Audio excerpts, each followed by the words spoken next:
আসসালামু আলাইকুম বন্ধুরা, কি অবস্থা সবার? কেমন আছো? আমি আলহামদুলিল্লাহ ভালো আছি। তো দেখতে পাচ্ছ, আমি আজকে রান্না করছি মিষ্টি কুমড়া দিয়ে ব্রয়লার মুরগি। মিষ্টি কুমড়া দিয়ে ব্রয়লার মুরগি রান্না করছি আজকে। এই দেখো, ঝোল দিয়েছি একটু আগে।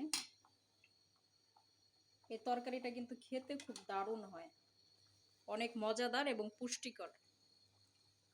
এই তরকারিটা বিয়ের আগে দেখতাম আমার আম্মা রান্না করতেন, তো আমার আম্মার কাছ থেকে এটা শেখা। এবং আমি এটা প্রথমবার বিয়ের পর রান্না করছি, আমার স্বামীকে খাওয়াবো। এটা কিন্তু খুবই সুস্বাদু হয় আলহামদুলিল্লাহ। আপনারা যেভাবে তরকারি হচ্ছে আপনার গোস্ত যেটা আলু দিয়ে রান্না করেন, ঠিক সেম ভাবে রান্না হবে এটা। বাটা মশলা যা দেওয়ার দিবেন, দেওয়ার পর হচ্ছে গোস্ত আপনি ভেজেও নিতে পারেন। ভেজে নিলে হয় কি একটু শুকনো শুকনো লাগে, আর আমি ভেজে নিইনি, আপনি কষিয়েও নিতে পারেন। আমি এখানে কষিয়ে নিয়েছি, কারণ হচ্ছে কষিয়ে নিলে এখানে যে হচ্ছে মিষ্টি কুমড়ার যে হচ্ছে মিষ্টি ফ্লেভারটা, এটা কিন্তু গোস্তে যায় এবং হচ্ছে একটু জুসি জুসি হয়, খেতে খুব মজা লাগে। তো আপনারা কিন্তু এভাবে রান্না করে খেতে পারেন মিষ্টি কুমড়া দিয়ে ব্রয়লার মুরগির রেসিপি। ঠিক আছে, এটা খুবই সুস্বাদু হয় এবং খুবই পুষ্টিকর কিন্তু এই খাবারটা। আপনারা একবার ট্রাই করে দেখতে পারেন। এটা আমার আম্মার হাতের শেখা, আম্মার কাছ থেকে এটা শিখেছি আমি। এই দেখুন,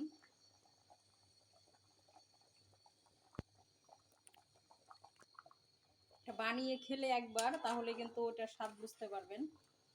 এটা খুবই সুস্বাদু হয়, একবার বানিয়ে খেলে দেখবেন বারবার আপনার এটা কুমড়া দিয়ে রান্না করে খেতে মন চাইবে। তো গতকালকে আমার হাজব্যান্ড মিষ্টি কুমড়ার অর্ধেক, একদম পাকা মিষ্টি কুমড়ার অর্ধেক বাজার থেকে আনছে। তো আমি আজকে সকালে একটা মুরগি আনতে বলছি যে এটা দিয়ে রান্না করলে মজা লাগবে। তো সেই অনুযায়ী বাজার করে আনছে এবং এই যে রান্না করছি। সাথে গরম গরম ভাত হবে, খুবই মজা হবে।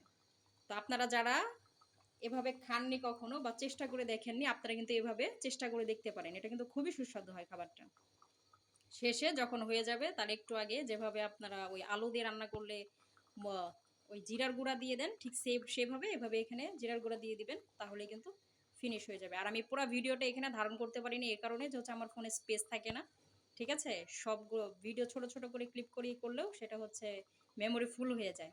ঠিক আছে, তো আপুরা ভাইয়ারা এভাবে কিন্তু রান্না করে তোমরা খেতে পারো।